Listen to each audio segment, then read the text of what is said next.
Kita biasa mengalami jantung berdebar akibat aktivitas fisik atau kondisi tertentu seperti saat panik maupun cemas. Pada sejumlah kasus, jantung berdebar tidaklah berbahaya.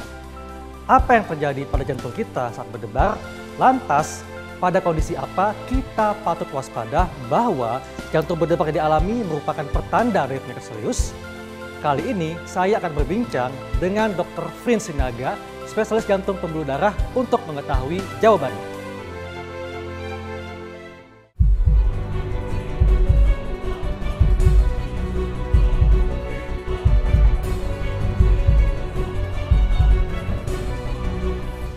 Terkait dengan jantung berdebar atau palpitasi.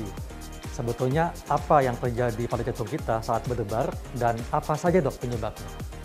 Jadi Dr. Haikal, palpitasi atau jantung berdebar itu bisa subjektif, bisa objektif. Subjektif itu hanya perasaan daripada penderita atau pasien. Kalau objektif, memang denyut jantungnya lebih daripada normal. Denyut jantung yang normal itu 60 sampai 100 kali per menit. Kalau dia secara objektif memang lebih dari 100 kali, yang disebut dengan takikardia, dengan berbagai macam tipe daripada takikardia, itulah yang dikatakan dengan palpitasi atau berdebar secara objektif Dr. Haikal. Nah, apa etiologi atau penyebab daripada palpitasi atau berdebar?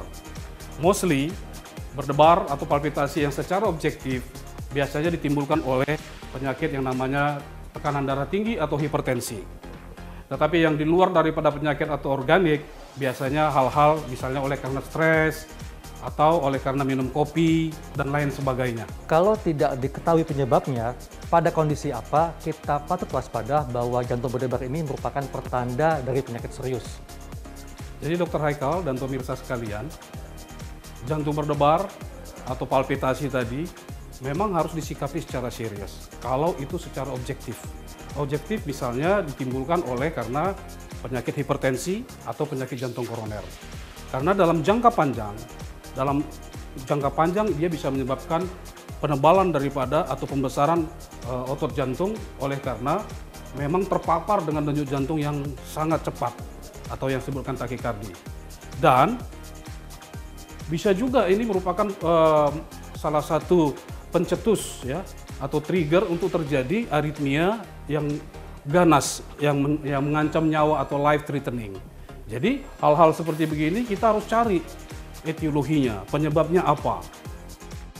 Dalam rangka mencari etiologi dan penyebab itu kita harus melakukan pemeriksaan-pemeriksaan. Yang pertama adalah pemeriksaan EKG atau rekam jantung dan pemeriksaan-pemeriksaan yang lain seperti kayak USG jantung atau ehokardiografi Dr. Haikal.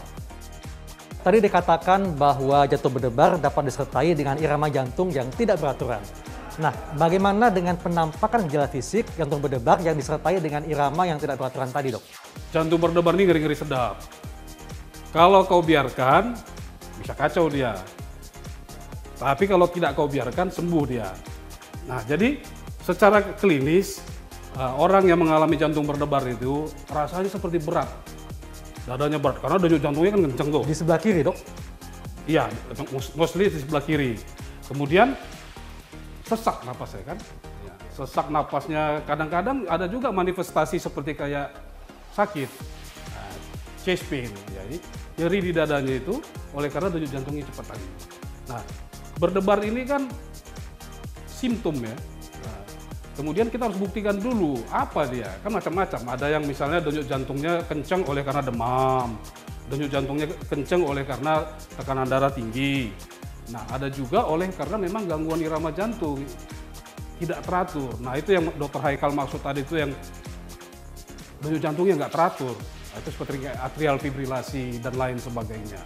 Jadi manifestasi klinis atau simptomnya itu tergantung apa jenis daripada penyebab daripada jantung berdebar tadi itu Dr. Haikal. Siapa saja dok yang berpotensi mengalami jantung berdebar dan pada saat berada jauh dari rumah sakit, apa yang dapat dilakukan untuk mendeteksi bahwa jantung berdebar ini merupakan gejala yang berbahaya? Tergantung etiologi atau penyebab terjadinya jantung berdebar tadi. Kalau misalnya oleh karena minum kopi atau oleh karena stres, semua orang dari semua kelompok umur bisa mengalami jantung berdebar itu. Jadi kembali lagi etiologinya apa. Nah, kemudian kalau jauh dari rumah sakit atau fasilitas medis yang lengkap, apa toolnya. Nah, yang paling gampang itu adalah jam tangan dengan jarimu. Nah, jadi perabaan jari ya dengan denyut jantungnya. Yang diraba itu di sebelah mana, Dok? Ya. Jadi ini sejajar dengan jempol. Oke, ibu Nah, jari. ini dia, sejajar dengan jempol. Gunakan 3 jari ini. Iya, 3 jari. Kembali tadi saya bilang bahwa denyut jantung normal tuh 60 sampai 100. Ya kan? Kalau lebih dari 100 itu takikardia. Tergantung keteraturannya.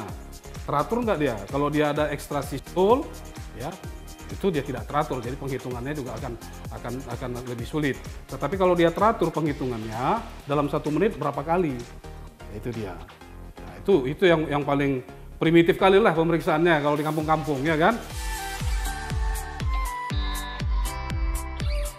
Demikianlah perbincangan saya dengan Dr. Vince Sinaga mengenai jantung berdebar.